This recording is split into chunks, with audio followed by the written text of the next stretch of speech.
Yeah, that's the video that 2 days ago I said I was going to finish editing that evening. Didn't happen. But I'm making good progress though. I'm doing editing. I definitely feel like 2019 has started. The year is underway and I am gonna be making a success of it. Oh yes, because 2018, real washout for me. Right, I've just got to nip out and do a bit of shopping, and I want to talk about space today, specifically SpaceX, because there's loads of fun things that have been going on with them, and also this afternoon they are launching another rocket.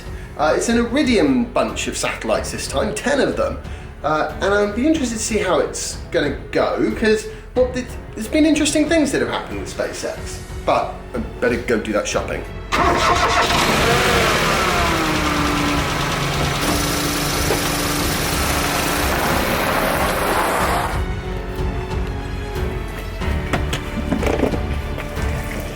Yeah, gotta say, I am hating that car. I'm trying really hard not to do an entire vlog post about how much I dislike it. Wow. So in terms of my car, turns out the bonnet is going to be a problem, as I suspected, and on top of that, also, the seatbelt tension is going to be an issue too, because they sent the wrong side. And it's a pyrotechnic device, so they can't put it on a plane. It has to actually be taken by ship, I think, so that's like 2 weeks just to turn up. And it's really annoying because other than the seatbelt tensioner and the bonnet, we're all ready to go. Guess I just got to be patient. Okay. Righty. And back home we go. So SpaceX. I want to basically talk to you about what's happened with SpaceX since the beginning of December 2018 when they launched the SSOA, basically the group of really small satellites that they put on their third use booster. So this is a booster that has gone up and come down, and it's gone up and come down again, and now they're using it for a third time. It's the first time they've ever used any of their boosters 3 times, and it went off flawlessly, which I was actually kind of expecting because it had already flown twice and they'd had no problems. And yeah, so that was great.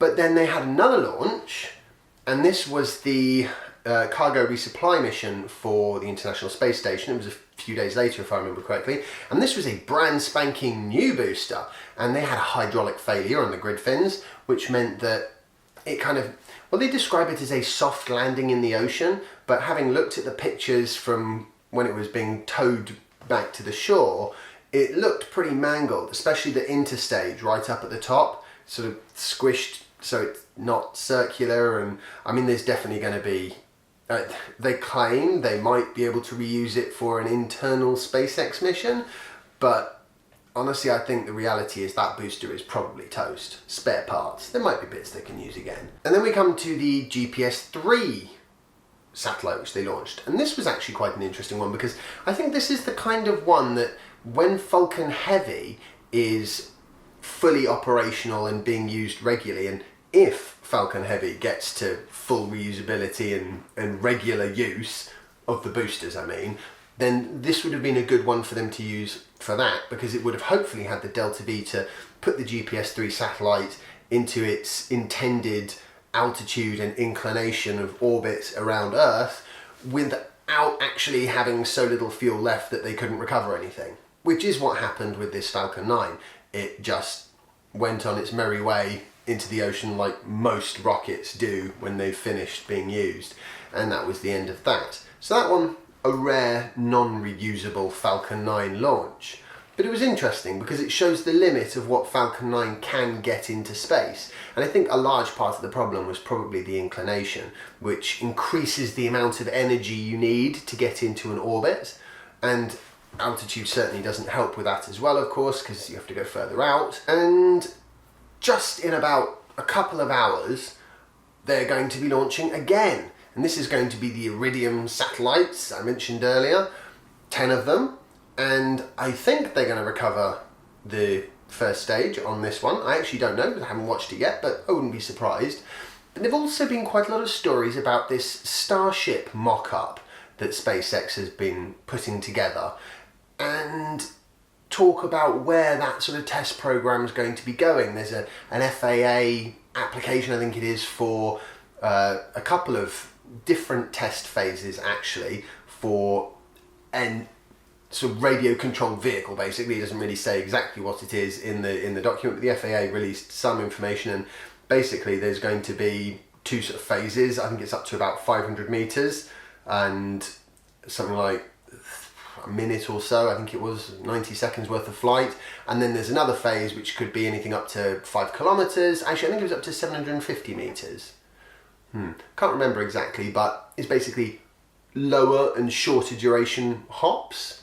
And then there's another phase which will be up to sort of 5 kilometers in altitude and sort of 5-6 minutes worth of flight. What it really was, though, that I found so fascinatingly interesting about this is, and I wasn't vlogging when they were doing the Falcon 9 sort of grasshopper tests, trying to learn how to do those first baby steps, landing a booster back on the ground without it exploding instantly. So I didn't really get an opportunity to get a feel for what was going on there. But I mean, they're talking about things like, at some point, quite possibly having, building a spaceship, a sort of full-scale spaceship basically, that they can do tests on, which they're going to send out across the Gulf of Mexico and then bring back and slow down in a supersonic fashion and do that sort of belly to tail transition that they've been talking about as the preferred way of getting their Starship to land. And something occurred to me. Because SpaceX are building vehicles and not fireworks, they actually have the ability to test their hardware really quite extensively as a single finished product, really, before they have to ask customers to put their payloads on it.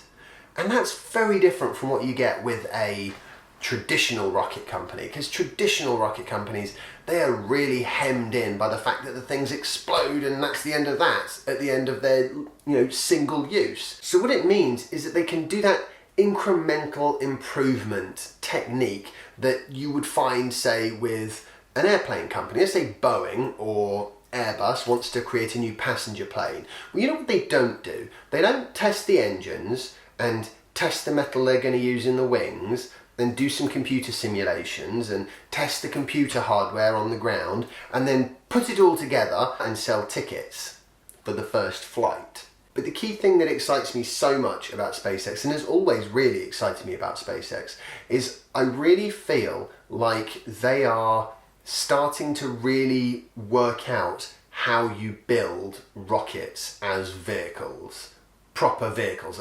Vehicles are not typically single use, ever. The only exception is rockets, and the only reason that that is the case is because we haven't worked out how to make them not single use. It's not because there's an advantage to single use. There's no advantage to single use. It's just expensive. So it's fantastically exciting that SpaceX is starting to come up with a formula that other rocket companies can consider following. So, for example, I'm sure Blue Origin, they're kind of already doing a very similar thing. They build little hoppers, they do similar things. They've got the new Shepard that goes up to suborbital speeds. They're going to build the new Glenn, which is kind of a Falcon Heavy plus a little bit sort of scale rocket. Plus quite a lot, actually. It's going to be very exciting. I can't wait to see the thing fly. They don't tend to be quite as open and public as SpaceX in their sort of development work. Maybe they don't have to be. But with SpaceX, it's that ploughing forward and showing the way that I find so exciting. I genuinely believe that SpaceX have got it pretty much on the nose. I mean, I don't know what the details are going to look like exactly, but I think as a method for getting to space, they know what they're doing. You have a single stage booster that's big and powerful and fully reusable, and then you have a big powerful spaceship stage, the upper stage, and that also needs to be fully reusable. And the way to return that to the surface needs to be something that is reliable and doesn't require refurbishment of said vehicle in order to fly again. It needs to be something where you can refuel the vehicle and basically pop it back on top of a booster that's also been refueled and then send it back up again. And that way you can put hundreds of tons into orbit a week. I mean, across the globe, you can put hundreds of tons into orbit a day, which is a couple of orders of magnitude beyond what currently goes on. And that will transform what space means to humanity and the opportunities that come from it. I mean, I don't even know what the opportunities will be, but I'm pretty sure they're going to be very exciting. So, I'm going to go and get Jasper. We've got a friend who's coming over for a sort of play date with him, and then I'm going to watch the rerun of the SpaceX launch, and yeah, I can't wait. I hope you've enjoyed today's video. If you have, remember to like it, share it, subscribe if you haven't already, follow me on Instagram and Twitter if you don't already, and I will see you tomorrow, hopefully, for the next installment of my blog. Bye! That way, and then yeah, because if I put things on that screen, I don't want my shoulder going in and out of it all the time. Otherwise, I'll have to like mask that corner off, and it'll be like a big job, not what we want. So I will just sit at this angle.